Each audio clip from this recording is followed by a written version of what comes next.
कैसे हैं आप? होप सो आप लोग बहुत अच्छे होंगे, खुश होंगे और बस ऐसे रहिए, अपने हेल्थ का ध्यान रखें। गाइस, मेरा जो वीडियो है, आज जो वीडियो है वो बिहार से रिलेटेड है। बिहार एक ऐसा राज्य जहाँ पे महान शासक अशोक, बिम्बिसार, अजातशत्रु जैसे राजाओं का जन्म हुआ। एक ऐसा राज्य जहाँ पे गौतम बुद्ध ने शिक्षा प्राप्त की। एक ऐसा राज्य जहाँ पे महात्मा गांधी जी चंपारण आकर के आज़ादी के लिए अंग्रेज़ों के खिलाफ पहला कदम रखें। एक ऐसा राज्य जहाँ पे महान गणितज्ञ आर्यभट्ट का जन्म हुआ।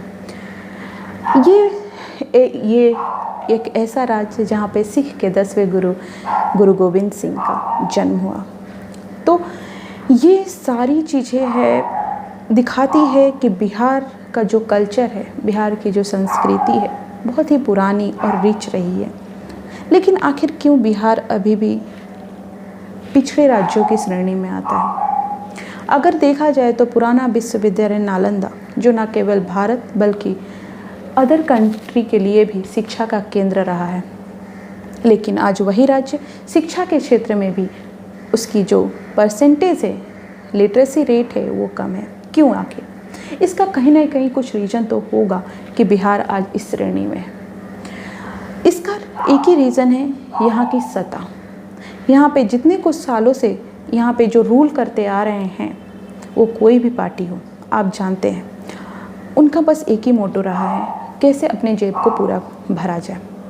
कुछ लोगों ने तो जेब भरने के चक्कर में बिहार को एकदम गरीब बना दिया। तो ये बहुत सारे रीज़न हैं जो लोगों को सोचना चाहिए। पिछले कुछ इंटरव्यू में मैंने देखा था, नीतीश कुमार ने बोला था कि बिहार में इंडस्ट्रियल डेवलपमेंट होना मुश्किल है, क्योंकि बिहार जो है वो समुद्री इलाके, समुद्र के किनारे, मतलब कोस्टल स्टेट नहीं है। मैं उनसे ये बोलना चाहती हूँ, या आपको ये बताना चाहती हूँ कि आप बताएं मुझे, क्या हरियाणा कोस्टल एरिया में है? क्या दिल्ली कोस्टल एरिया में है? क्या राजस्थान, क्या मध्य प्रदेश, ये सारे क्षेत्र में क्यों ऐसा क्या है कि वहाँ पे इंडस्ट्रियल डेवलपमेंट काफ़ी अच्छा है? आप हरियाणा को ले लीजिए, क्या वो समुद्री इलाका या समुद्र से टच, समुद्र के किनारे है, कोस्टल स्टेट है? नहीं है। फिर आज वो इतना प्रोग्रेस क्यों है? क्योंकि वहाँ की नीतियाँ अच्छी हैं, वहाँ पे लोग, वहाँ की सरकार इंडस्ट्री को डेवलपमेंट करने के लिए एक माहौल बनाई है।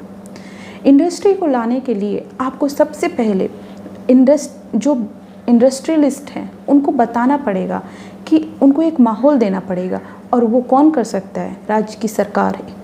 उनको भरोसा दिलाना पड़ेगा कि आप आएँ और यहाँ पे कंपनी स्टार्ट करें, हम आपके साथ हैं। उसके अलावा यहाँ पे कृषि से क्षेत्र से जुड़ी हुई जो बिजनेस है वो ग्रो कर सकता है, क्योंकि यहाँ पे कृषि काफ़ी अच्छे अमाउंट में होती है।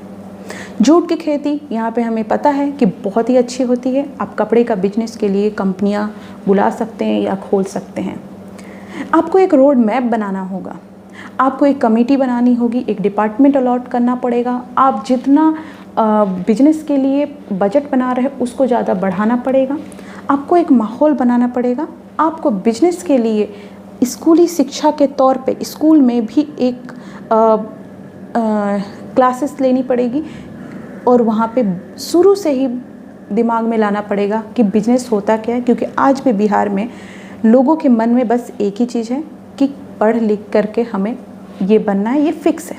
उस चीज़ को बदलना पड़ेगा, उस चीज़ को हटाना पड़ेगा, क्योंकि किसी भी स्टेट को अगर बढ़ना है तो इंडस्ट्रियल डेवलपमेंट होना मस्ट है। अगर आपको अपने भी बिहार मॉडल बनाना है तो इंडस्ट्री से ही पॉसिबल हो सकता है। आप देख सकते हैं, अगर बिहार के लोग दूसरे राज्य में जाके काम करते हैं तो बिहार में क्यों नहीं दूसरे राज्य के लोग आकर काम करते हैं? ये क्यों ऐसा होता है? क्योंकि यहाँ पे कुछ ऑप्शन नहीं है। क्यों आएंगे लोग?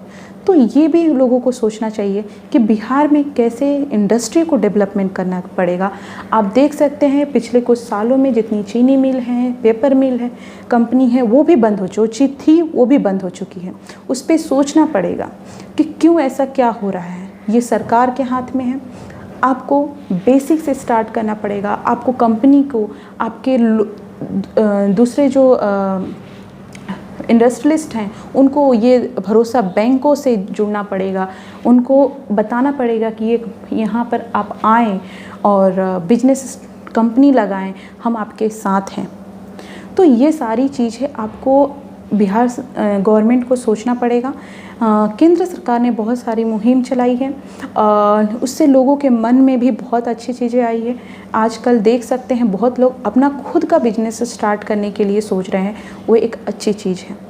बिहार सरकार को शुरुआती एक स्कूल लेवल से इस चीज़ को प्रोग्रेस कराना पड़ेगा और जो इंडस्ट्रियलिस्ट हैं उनको बोलना, वहाँ उनको एक माहौल बना के देना पड़ेगा, एक अलग डिपार्टमेंट बनाना पड़ेगा ताकि उस चीज़ को इम्प्रूवमेंट की जाए। यहाँ पे कैसे कंपनियों को बढ़ावा मिले, कंपनियों कैसे यहाँ पे ग्रो करे, उस चीज़ को एक माहौल बनाना पड़ेगा। तो अगर आपको बिहार को आगे बढ़ाना है तो इंडस्ट्रियल डेवलपमेंट मस्ट है। यहाँ के जो रूलिंग पार्टी है उनको सोचना पड़ेगा कि अब बंद करें ये सारी चीज़ें अभी आज। और एक चीज़ में और आप देख सकते हैं, अभी कॉमनवेल्थ गेम हुआ, यहाँ पे आप देख सकते हैं कि बिहार के कितने बच्चों ने वहाँ पे जा कर के मेडल जीता। खेल के क्षेत्र में देखिए बिहार का कहाँ पे नाम है, कहीं नाम नहीं है। आप खेल के हरियाणा को देखिए, क्या वहाँ पे बच्चे, सिर्फ हरियाणा ही नहीं अदर स्टेट के, लेकिन बिहार के कितने। यहाँ पे एक चीज़ लोगों को शिक्षा के लिए बदलाव, शिक्षा के क्षेत्र में बदलाव करना पड़ेगा। लोगों को शिक्षा के क्षेत्र में कि लोग सिर्फ पढ़ लिख करके आपको ये फिक्स नहीं करवाना पड़ेगा। आप खेल के स्कूली तौर पे जब तक आप चेंज नहीं लाएंगे, आपका स्टेट वहीं के वहीं रहेगा, सीधी बात है। और दूसरी बात ये है कि सरकार को अपना जेब भरने से अच्छा है कि कुछ ऐसा करें ताकि इंडस्ट्रियल डेवलपमेंट हो। यहाँ पे बहुत स्कोप है। गंगा नदी आप देख सकते हैं, उसका भी कुछ यूज़ किया जाए। दूसरी बात ये है ह्यूमन रिसोर्स। ह्यूमन रिसोर्स क्या होता है? ह्यूमन भी एक रिसोर्स होता है। अगर हम यहाँ पे जितनी जनसंख्या है उसका कैसे यूज़ करें, उसको भी गवर्नमेंट को सोचना चाहिए। तो ले दे करके गवर्नमेंट को इंडस्ट्रियल डेवलपमेंट के बारे में सोचना चाहिए। अगर आपको स्टेट को आगे बढ़ाना है, अगर आपको जेब भरना है, तो फिर आप अपना काम करते रहिए जो कि आप करते आ रहे हैं। तो ये मेरे दिमाग में कुछ था जो कि मुझे बताना था, जो मैंने बताया। मैं कुछ काफ़ी मुझे बुरा लगता है कि बिहार एक ऐसा राज्य जहाँ के लोग इतने मेहनती होने के बावजूद भी उस पोजीशन पे नहीं आ पाते हैं जहाँ पे उनको आना चाहिए। क्या हम इसमें किसको हम दोष दें, किसको ब्लेम करें? इसमें अगर मैं ये नहीं बोलती हूँ, कोई भी अपने पेट भरने के लिए, ये करने के लिए बाहर जाता है और जाएगा ही, क्यों नहीं जाएगा। लेकिन अगर आप अपने ही बिहार राज्य को इस लेवल में लाए जहाँ पे लोग भी आए, हमारी चॉइस हो कि हम अपने घर से ही यहाँ पर ही काम कर सकें। जो लोग बाहर जाते हैं, लेबर रहते हैं, वो तो उतना कमाते हैं जितना वो खा लें, फिर उनके घर शादी होती है, ये होता है, दुनियादारी होती है, पैसा चला जाता है। अब वो लोग अपने बच्चों को क्या पढ़ाते होंगे, कैसे शिक्षा देते होंगे? आप ये सोचें। सरकार को ये नहीं सोचना चाहिए कि यहाँ के लाखों लोग बाहर जाते हैं, लेबर क्लास, और वहाँ पे कैसे रहते हैं, कैसे सरवाइव करते हैं? सरकार को ये सोचना पड़ेगा। दूसरी बात ये है, सरकार शिक्षा के क्षेत्र में बदलाव लाना बहुत ज़रूरी है। स्पेशली मैं बिहार की बात इसलिए कर रही हूँ क्योंकि बिहार में अभी भी लोगों के मन में यही है कि पढ़ो लिखो नौकरी करो, पढ़ो लिखो, ये पोजीशन आपके लिए फिक्स है। अरे आप मत कीजिए, आप ऑप्शन दीजिए। आप शिक्षा के क्षेत्र में एक अलग माहौल बनाइए, आप कई ऑप्शन रखिए। मैं ये नहीं बोल, आपको जो भी बनना है, आप खेल के क्षेत्र, आप स्कूल को इतना अच्छा कीजिए कि वहाँ पे उनको हर स्कोप दिखे, उनको वहाँ पे ये आइडिया लाइए। बिजनेस अगर वो आगे करना चाहते हैं तो शुरू से उनको बूस्टअप कीजिए कि कैसे क्या होता है। अगर उनके दिमाग में सिर्फ पढ़ लिख करके नौकरी करना रखेंगे तो वो भी आगे वही बनेंगे। तो उस चीज़ को चेंज लाने की बहुत ज़रूरत है। स्कूली लेवल से चेंज कीजिए क्योंकि आने वाला यूथ ही भविष्य होता है। तो उस चीज़ को सरकार को ध्यान देना चाहिए। और दूसरी बात, अगर हम इंडस्ट्रियल डेवलपमेंट नहीं करेंगे तो बिहार वहीं के वहीं रहेगा जहाँ पे वो है। Thank you so much. Next video में मिलते हैं एक नए टॉपिक के साथ, एक नई सोच के साथ। Thank you.